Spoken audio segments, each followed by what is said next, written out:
Hello, I am Erdem from UVision. In this video we will find the Thevenin equivalent circuit seen by A and B terminals. I have written down the steps in case you don't remember. First step of finding Thevenin equivalent of a circuit was to disconnect the load, and load is already disconnected in our case, so we don't need to concern about step 1. We can directly go to step 2, that was to find voltage difference between A and B terminals, which is VTH. We will find it by various analysis methods, and I will apply node analysis to find VTH, and I'm choosing this node to be the ground. And here we have a node. As you can see, we don't know voltage of that node, and I'm assigning EB unknown node voltage, and I'm calling it as node B. We have here a second node which terminal A is connected to, and for simplicity I'm calling that node as node A, and I'm assigning EA unknown node voltage. Now it's time for writing KCL equations. KCL at firstly node A. Alright, there are two currents related to node A, which are IX and current through this Theorem resistor. Notice IX is entering to node A, so that should be present in the equation as minus IX, and we don't know current through this Theorem resistor. We are assuming it to be away from node A, and voltage across it is then EA minus 0. If we divide this by 4, we can get current value. This whole equals 0 by KCL. We have completed our first KCL equation. Let's write second KCL equation, and that's the last one actually. At node B, there are 4 currents related to node B, and this 1.2 amps is entering to the node. That's minus 1.2, and we don't know current through this resistor. Assume that to be away from node B, and EB minus 0 over 5 is current through that. And this 2IX is entering to the node, so minus 2IX, and IX is leaving the node. Then that's plus IX, whole equals 0 by KCL. Remember the remark in the node analysis, it was to write every equation in terms of unknown node voltages. However, in our equations, IX is not in terms of EA or EB right now. We should express this in terms of EA and EB. Notice IX is flowing through to the right, and that means EB is assumed to be greater than EA. Then we can write IX as EB minus EA over 3, right? Voltage across EB minus EA is voltage across 3 ohm resistor, and if we divide this by the resistance, we can find IX. So we have also expressed IX in terms of unknown node voltages. Now we should simplify these equations. If you write this term for IX in this KCL and multiply every term by 12, you can get 4EA minus 4EB and plus 3EA is equal to 0. And from here we can find 7EA is equal to 4EB. So that's our first equation. Now we will do the same here, and I'm simplifying these two into one single IX, and in this equation we will write this one in turn for the IX. I will multiply every term by 15. You have minus 18 if you multiply every term by 15, and plus 3EB and plus 5EA minus 5EB is equal to 0. From here what we can find, 5EA minus 2EB is equal to 18, right? Let's multiply this equation by 2. 10EA minus 4EB is equal to 36. And for For EB, we can write 7EA. And we can write here 7EA. From here, you can find EA as 12 volts. And I'm not concerned about EB because I only need EA and voltage of terminal B right now. We already know voltage of terminal B that is connected to ground node, so it means that has 0 volts. So let's find VTH right now. That is VA minus VB.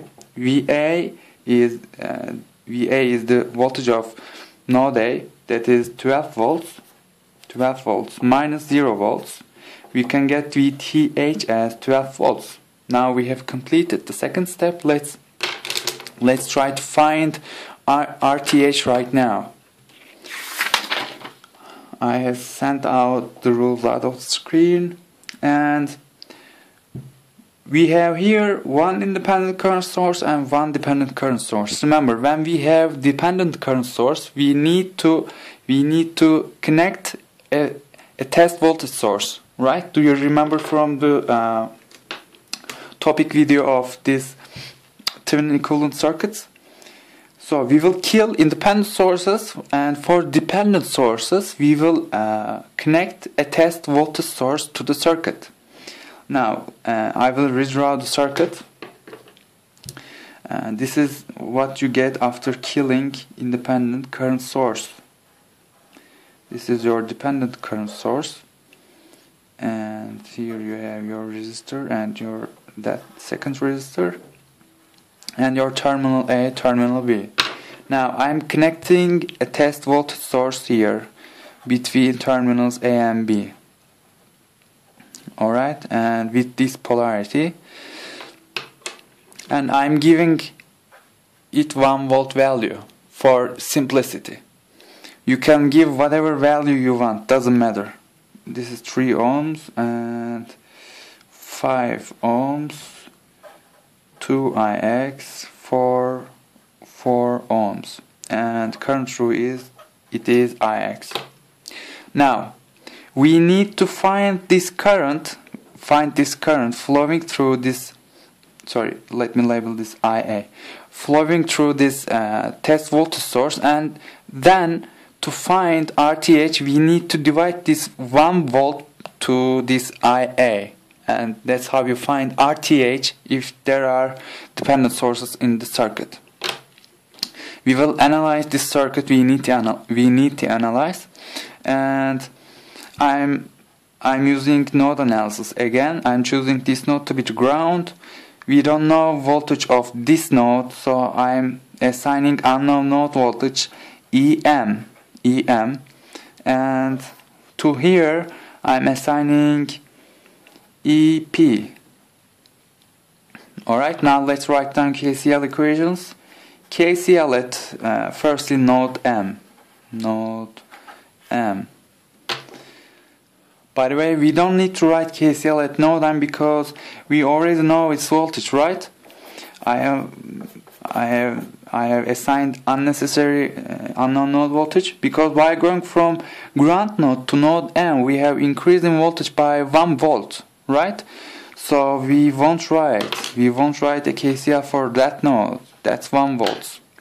But to find this current, we need to know all currents in the circuit. So we shall know voltage of this node. Then we will write KCL for that. KCL at node P.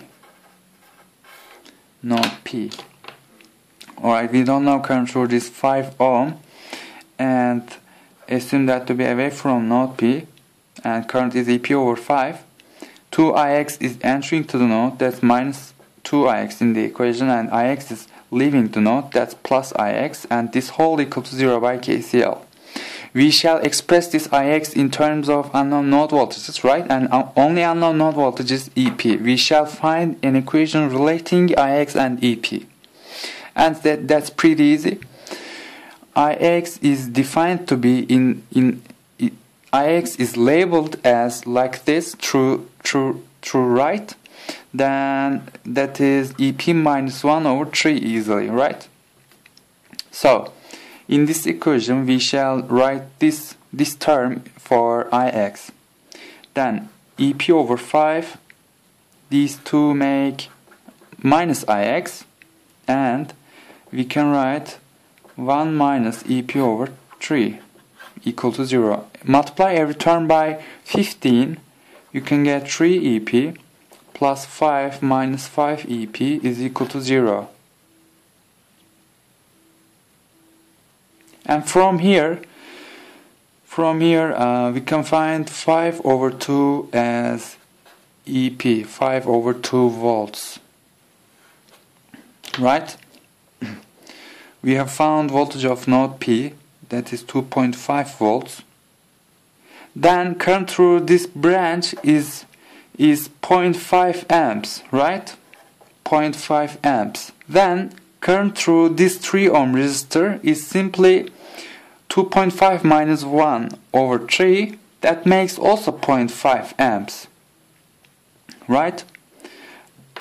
That means we have here a 0.5 amps current. Current through this 4 ohm resistor is very simple also. That's 0.25 amps, right? By KCL we can find this current. Let's apply KCL at node M. So 0.5 is entering to the node minus 0.5. 0.25 is leaving. And IA is entering. So that's minus IA is equal to 0. From here we can find IA as minus 0.25 amps. We have found current through this voltage source. Now, what is RTH then? RTH is V test over I test. We have labeled I test as IA, doesn't matter. We have assigned 1 volt to this voltage source, and we have found this as minus 0.25, right? If you make this division, you can find RTH as minus 4 ohm, minus 4 ohms. The last step, we have completed the third step. The last step is to replace everything with the Thevenin equivalent circuit. Now, we have here our voltage source and our Thevenin equivalent resistance and A and B terminals. VTH was the value of this voltage source, and that is 12 volts here.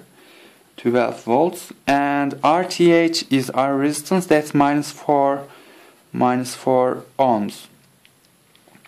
And that's all for this video. This is how you find Thevenin equivalent if dependent sources are present in the circuit. Thanks for watching.